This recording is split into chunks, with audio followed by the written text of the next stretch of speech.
चै चै चुचुई है कराइरहेछ। हाम्रो महल चाहिँ यस्तो हुन्छ बस्तीमा। जति पनि अस्ति मैले बुट लगाएको थियो बुट चाहिँ यसरी लाउँदै थियो हो। बुट लगाउँदै अस्तिदेखि बुट लगाइरहेको थिएँ है। अन्त यो चाहिँ अहिले चाहिँ पट्टा पारेर टिट्टा यो चाहिँ धुइरे भन्छ हाम्रो गाउँमा है। यसको अन्डा चाहिँ टिट्टा पछि तपाईँलाई बच्चा काटिन्जेलसम्म चाहिँ म यो भिडियो देखाउँछु होइन तपाईँलाई हेर्नुहोस् एकदम दामी छ। चराको बच्चा अन्डा देखाएको कि अहिले चाहिँ चल्ला काटेर म तपाईँहरूलाई देखाउँदैछु है।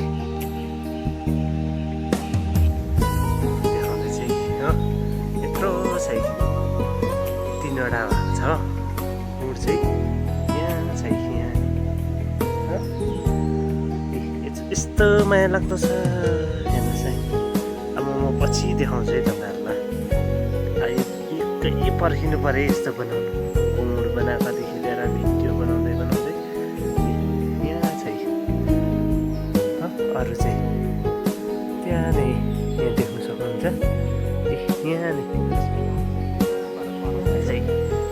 मैले चलाएको कि चेक गराउँदाखेरि तपाईँले सुन्नु यसको मल चाहिँ ट्याक्कै देख्नै सक्दैन उडिहाल्छ। यिनीहरू 3टाको नाम चाहिँ रीति रिवास र प्रकाश है। यसको नाम चाहिँ 3टाको रीति रिवास प्रकाश।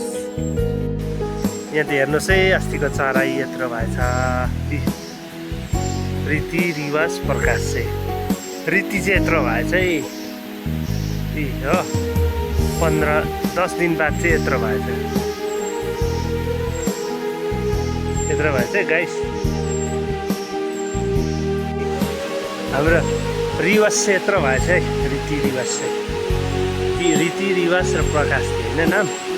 रिवास चाहिँ यत्रो भएछ है हो देख्न सक्नुहुन्छ होला अन्डादेखि देखाएको तपाईँहरूलाई।